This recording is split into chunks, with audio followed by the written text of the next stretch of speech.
Electric welding topic के पिछले lecture में यानी कि पार्ट 1 में हमने इलेक्ट्रिक वेल्डिंग का इंट्रोडक्शन और रेजिस्टेंस वेल्डिंग के बारे में डिस्कस किया था।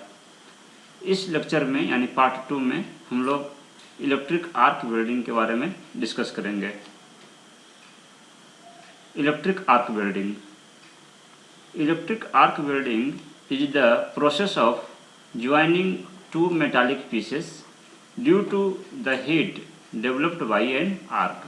यानी कि आर्क के द्वारा हीट डेवलप करके दो मेटालिक पीसेस को ज्वाइंट करने के प्रोसेस को इलेक्ट्रिक आर्क वेल्डिंग कहा जाता है। The arc strikes between an electrode and the metal to be welded. यानी कि जो आर्क है वो इलेक्ट्रोड और मेटल जिसको कि वेल्ड करना है इन दोनों के बीच में स्ट्राइक करता है और बिटवीन द टू इलेक्ट्रोड्स या दो इलेक्ट्रोड्स के बीच में आर्क स्ट्राइक करता है। In this process an electric arc is produced by bringing two conductors electrode and metal pieces. यानी कि इस प्रोसेस में इलेक्ट्रिक आर्क वेल्डिंग के प्रोसेस में जो इलेक्ट्रिक आर्क है वो दो कंडक्टर को पास ला करके आर्क को प्रोड्यूस किया जाता है। These conductors are connected to a suitable source of electric current. यानी ये जो कंडक्टर्स हैं ये इलेक्ट्रिक करंट के सुटेबल सोर्स से कनेक्टेड होते हैं। These conductors are momentarily in contact and then separated by a small gap. यानी कि इस प्रोसेस के दौरान electric welding arc welding process के दौरान जो कंडक्टर्स हैं उन वो मोमेंटरली यानी बहुत ही क्षण भर के लिए कांटेक्ट में होते हैं और उसके बाद ये सेपरेट हो जाते हैं गैप के द्वारा, कुछ गैप के द्वारा ये आपस में सेपरेट हो जाते हैं और बहुत ही स्मॉल टाइम के लिए मोमेंटरली कुछ क्षण भर के लिए ये कांटेक्ट में होते हैं। Arc blows due to the ionisation and gives intense heat. यानी कि आर्क जो है वो आपका आयोनाइजेशन प्रोसेस के द्वारा ब्लो होता है और ये आर्क जो है वो इंटेंस हीट प्रोवाइड करता है, तीव्र हीट प्रोवाइड करता है। The heat so developed is utilised to melt the part of the work piece and the filler metal. यानी आर्क के द्वारा जो हीट प्रोड्यूस होता है उस हीट का उपयोग मेटल पीस यानी वर्क पीस के पार्ट को यानी कुछ हिस्से को और फिलर मेटल जो कि अलग से मटेरियल यूज किया जाता है तो उनको मेल्ट करने के लिए ये इस हीट का उपयोग किया जाता है। एंड दस फॉर्म्स द वेल्ड। और इस प्रकार से जो ज्वाइंट है उसका फॉर्मेशन होता है, वेल्ड का फॉर्मेशन होता है। In this method of welding no mechanical pressure is employed. यानी कि इस मेथड में यानी आर्क वेल्डिंग मेथड में एक्स्ट्रा प्रेशर अप्लाई नहीं किया जाता है, यानी किसी प्रकार का बाहरी मैकेनिकल प्रेशर इसमें अप्लाई नहीं किया जाता है, लगाया नहीं जाता है। Therefore this type of welding is also known as non pressure welding. इसलिए आर्क वेल्डिंग को नॉन प्रेशर वेल्डिंग भी कहा जाता है। तो ये डायग्राम है, ये आपका इलेक्ट्रिक आर्क वेल्डिंग का डायग्राम है। इसमें ये जो है आपका वेल्डिंग मशीन है जिसमें कि आपका एसी या डीसी पावर सोर्स हैं, साथ ही साथ इसमें कंट्रोल डिवाइसेस भी हैं, ठीक है। और ये आपका जो ग्रीन से है कलर से ये आपका मेटल पीस है जिसको कि वेल्ड करना है और ये इलेक्ट्रोड है और इलेक्ट्रोड जो है इसको होल्ड करने के लिए इलेक्ट्रोड होल्डर है।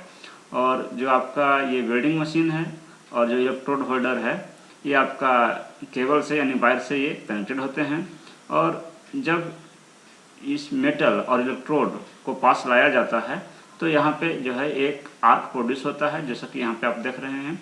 तो ये आर्क जो ही है ये बहुत हाई टेम्परेचर का होता है जो कि मेटल को या वर्कपीस के एक हिस्से को मेल्ट करने के लिए यूज किया जाता है।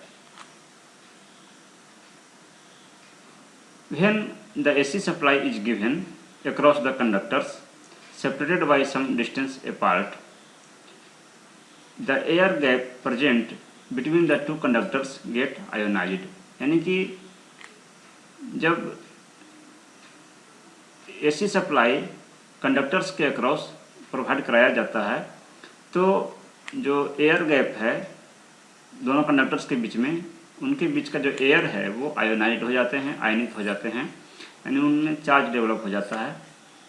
As the arc welding is in process, the ionisation of the arc path and its surrounding area increases.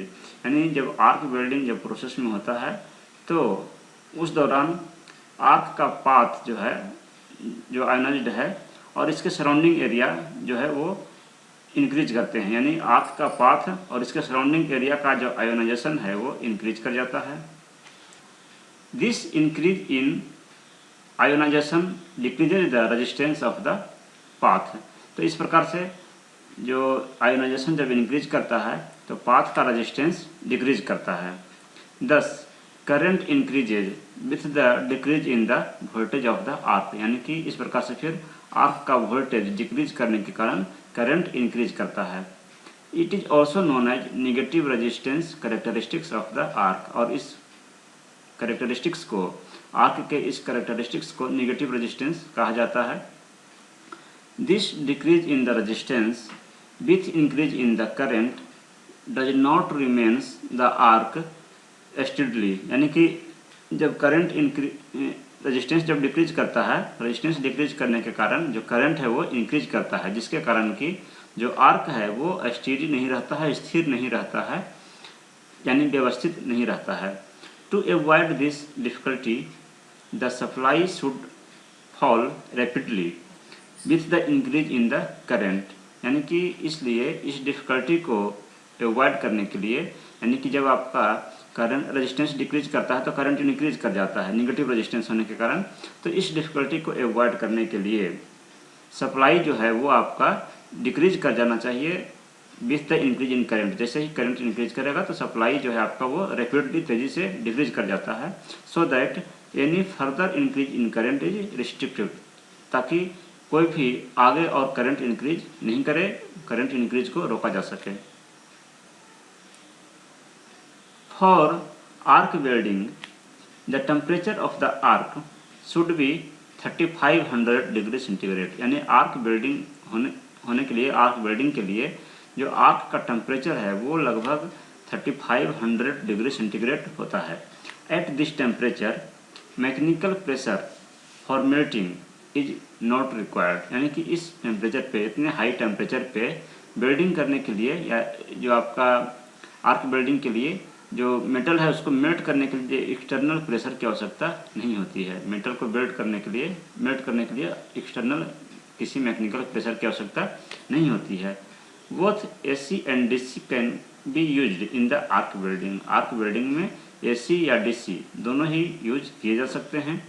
Usually 70 to 100 volt on AC supply and 50 to 60 volt on DC supply system is sufficient to obstruct the arc in the air gap between the electrodes, यानी कि electrodes के बीच में arc को obstruct करने के लिए, जो air gap है उसमें आर्क को obstruct करने के लिए एसी के केस में, एसी सप्लाई के केस में 70 to 100 वोल्ट एंड डीसी के केस में 50 to 60 वोल्ट सफिशियंट है आर्क प्रोड्यूस करने के लिए। एसी सप्लाई में 70 to 100 volt and DC supply के केस में 50 to 60 वोल्ट सफिशियंट है। Once the arc is struck 20 to 30 volt is only required to maintain it, यानी एक बार जो आर्क है वो आपका स्ट्रक हो गया, डेवलप हो गया, प्रोड्यूस हो गया, तो उस आर्क को मेंटेन रखने के लिए 20 से 30 वोल्ट ही सफिशियंट है। To avoid danger to operator, DC arc welding of low voltage is generally preferred, यानी कि ऑपरेटर जो ऑपरेट कर रहे हैं उनको डेंजर से अवॉइड करने के लिए जो DC arc welding low voltage का प्रेफर किया जाता है, यानी कि ऑपरेटर जो है जो वर्क कर रहे हैं तो उनको डेंजर से अवॉइड करने के लिए लो वोल्टेज के डीसी आर्क वेल्डिंग को प्रेफर किया जाता है। Electric arc welding is extensively used for joining the metal parts, the repair of fractured casting and the filling by the deposition of new metal on the base metal, यानी कि electric arc welding जो है वो बहुत ज़्यादा extensively use किया जाता है for joining the metal parts, यानी मेटल के पार्ट्स को ज्वाइंट करने के लिए, दो मेटल्स को है तो उनको ज्वाइंट करने के लिए इलेक्ट्रिक आर्क वेल्डिंग का यूज किया जाता है। The repair of fractured casting, यानी कास्टिंग के दौरान, ढलाई के दौरान जो है वो अगर कहीं फ्रैक्चर हो जाता है तो उसको रिपेयर करने के लिए भी आर्क वेल्डिंग का उपयोग किया जाता है। And fielding by deposition of new metal on the base metal, यानी कि किसी बेस मेटल में अगर कहीं पे आपका ब्लैंक है, खाली जगह है, तो इसके ऊपर नया मेटल का डिपोजिशन करके इसको फिल करने के लिए भी आर्क वेल्डिंग का उपयोग किया जाता है। तो इस लेक्चर में हमने इलेक्ट्रिक आर्क वेल्डिंग के बारे में डिस्कस किया। Thank you.